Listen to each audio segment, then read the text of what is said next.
Good morning, Chi. Whoa!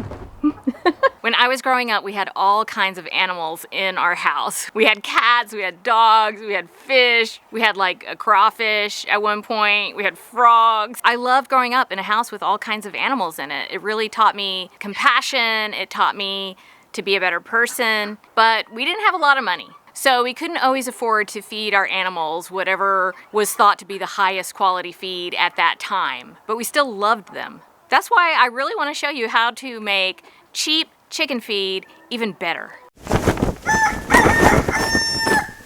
In an uncertain world, one thing unites us all: the chicken.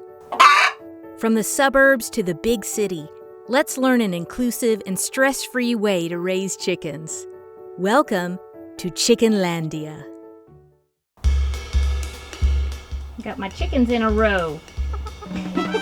That's Pop-Tart, Little Stinker, there's Toopy, and that is Double Chicken. And there's Sack.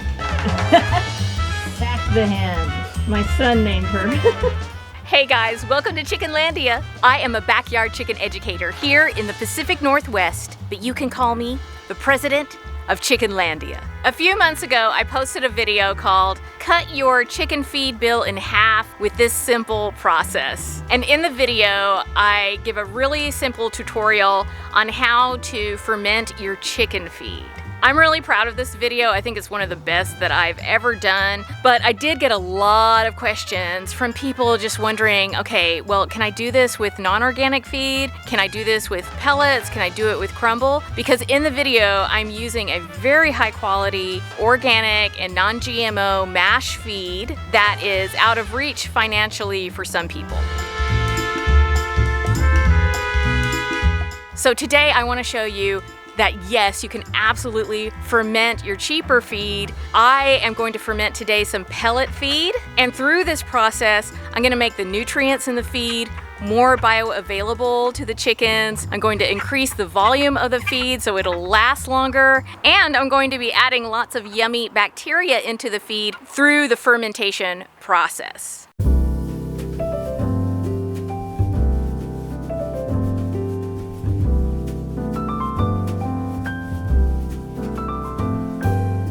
So today I'm going to show you how to ferment a small batch of feed, but you can do this on a larger scale, like this big jar that I'm going to give my chickens later on today. The first thing you need, obviously, is some feed. I have pellet feed here. You can always try it with crumble and of course mash as well. You will need a jar like this or a larger plastic or glass container if you're doing a bigger batch, and you will want a lid for that container.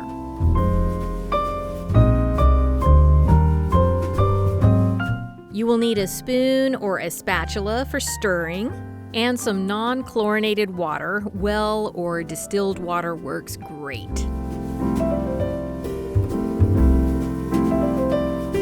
I'm going to show you the basics, but please don't be afraid to experiment. You can totally start out small, like what I'm showing you, so that you aren't wasting feed.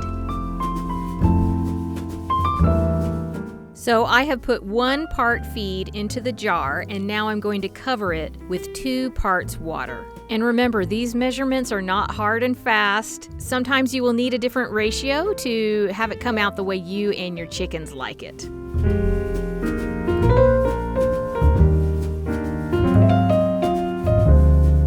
Now you can give it a nice good stir and then cover it with your lid, but not too tightly. Cover it loosely so that any gases that develop can escape.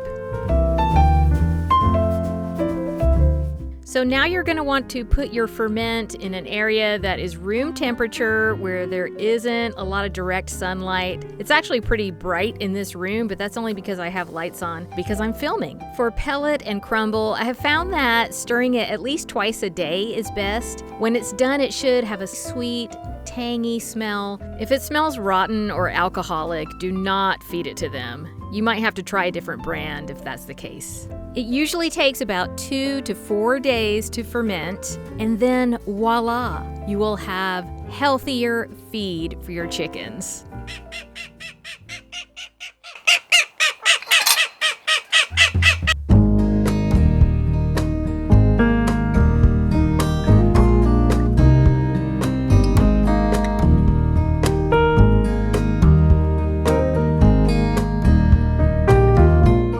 So it does come out a little bit mushy, but look at how much the chickens love it.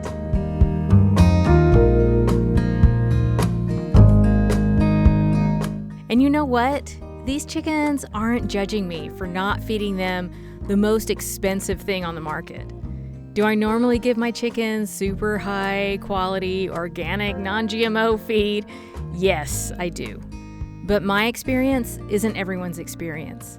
I always say there's the Chickenlandia way, but it's not the only way.